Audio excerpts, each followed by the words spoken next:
thunderstorm warning for central Madison County in south-central Iowa, northwestern Warren County in south-central Iowa, until 5 p.m. At 4:22 p.m., a severe thunderstorm was located near Winterset, moving northeast at 45 miles per hour. Hazard, ping-pong ball-size hail and 60 miles per hour wind gusts. This is a radar-indicated threat.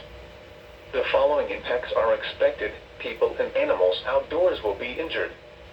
Expect hail damage to roofs, siding, windows, and vehicles. Expect wind damage to roofs, siding, and trees.